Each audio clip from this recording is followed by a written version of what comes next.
All right, we are all present. Never before have I had to sentence a 16-year-old.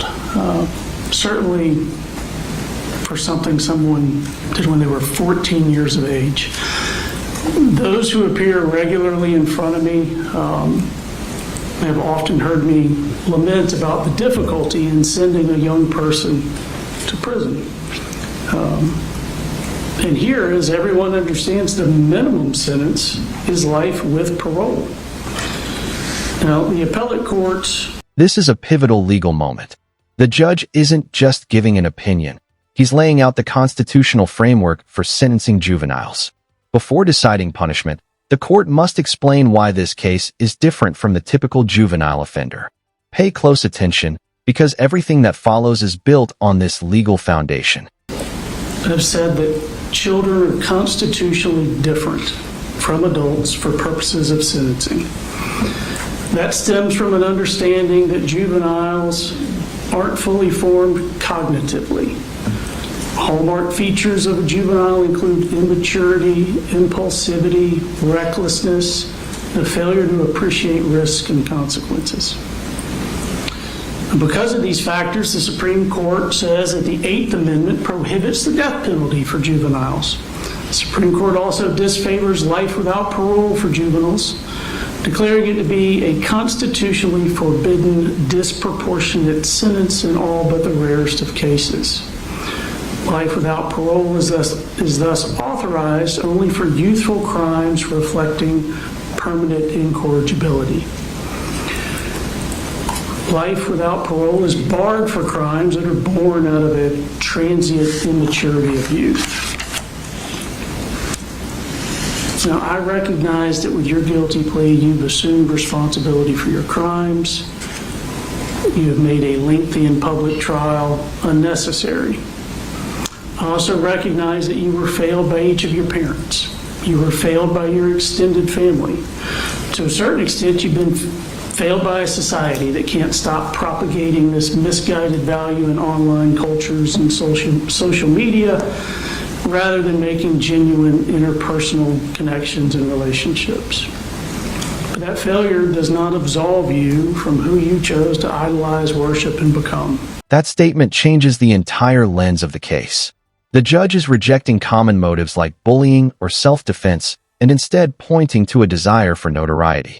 In criminal sentencing, motive can heavily influence how a court views both culpability and the possibility of rehabilitation. Do you think intent should carry more weight than age in cases like this? 4 lives were stolen, 2 of them really just beginning, and it wasn't done out of fear or anger. You weren't being bullied at Apalachee. It wasn't done out of hatred. You didn't even know anyone at that school. It was done for the infamy of it. This is the moment everyone in the courtroom was waiting for.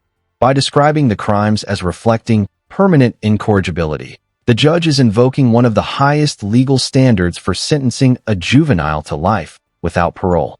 It's an extraordinarily rare conclusion, and one that courts reserve for what they determine are exceptional cases. Now, your childhood instability and neglect would explain or mitigate finding yourself in one of those problematic places that Dr. Richards testified about. But planning, fantasizing about, visualizing, and executing a school shooting don't put you in a problematic place. It puts you in an unredeemable moral wasteland. Your crimes do reflect permanent incorrigibility, and I will sentence you to life without parole for each of the malice murders that you committed. You understood the horror of what you were going to do. You studied the trials of those other shooters. You even critiqued the victim statements given in those cases, and yet you did this anyway. You wrote, "I want to make history. I want people to remember the pain I caused." And there you succeeded. The pain that you visited upon this community is unlikely to disappear in my lifetime. You do not seem to be tormented by what you did. You seem to relish following in the footsteps of the murderers you idolize. Notice how the judge references other high-profile mass shooting cases. This isn't about making a direct legal comparison. It's about explaining why the court believes the defendant fully understood the consequences and still moved forward. That reasoning becomes a key part of the sentencing analysis. You aren't racked with guilt. You're proud of yourself. Less than a month after the tragedy, you weren't concerned with the horror you wrought, but rather with finding out which mass murderers they were comparing you to. A youth may fail to consider the harm his rash actions inflict before acting, but you did consider it. What a sobering conclusion. The judge contrasts the irreversible loss suffered by the victims with the permanent consequences facing the defendant. Regardless of where people stand on sentencing, moments like this remind us that everyone involved leaves the courtroom changed forever. How do you think courts should balance accountability with a juvenile offender's capacity for change? You studied that pain when you researched the trials of your profane idols. You contemplated that pain over and over. This wasn't transient immaturity. It was deliberate, contemplated evil. You were all too aware of the court outcome of those mass shootings because you studied and obsessed over them. You know that the Aurora Theater shooter received life without parole. Nicholas Cruz received life without parole. Ethan Crumley, a juvenile, received life without parole. Yet you were not dissuaded. Your plan was not hastily hatched. It was a slow boil simmering more than a year's time. You savored the thought of it, you visualized it, and you fantasized about it. You broke it down step by step in visualizing what you were going to do. The thought of mimicking these other mass murderers is what brought you joy. Now, for the rest of us, there is no joy here today. There's only a measure of closure. The slain will not return to life, the injured will not forget their wounds, and a 16-year-old boy will live and die in prison. You have certain post-plea appellate rights I need to inform you of. You have a right to file a notice for a discretionary appeal within 30 days of today's date. With that, the legal process reaches its conclusion. The judge finishes explaining the sentence and the defendant's remaining appellate rights, officially closing one of the most consequential phases of the case. While appeals may still follow, the trial court's role is now complete. You can have a lawyer represent you for that, but you are not entitled to court-appointed counsel. You have a right to file a motion to withdraw this guilty plea because it's less than 30 days before the term of court ends. You have to file that within 30 days of today's date. That would be to correct a manifest injustice. You do have a right to a court-appointed attorney for that post-plea appellate right.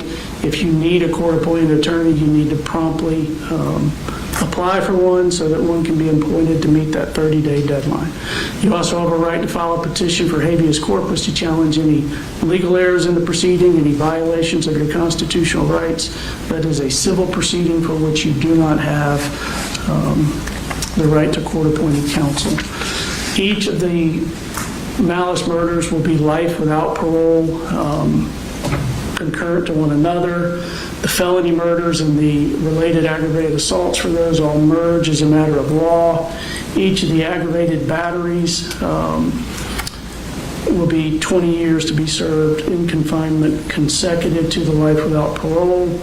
The aggravated assaults and the cruelty to children that do not otherwise legally merge will be 20 years concurrent to the life without parole. Is there anything else I need to address? 20 years on the aggravated battery consecutive, are they concurrent with each other? Yes.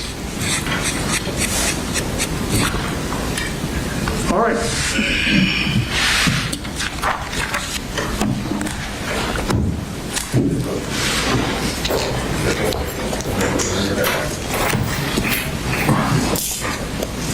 We're adjourned.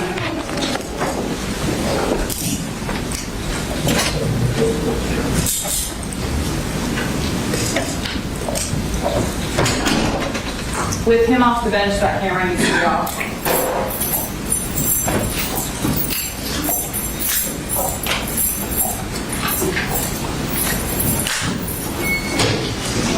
If we can get everybody before they start falling out roll by roll, that'd be great.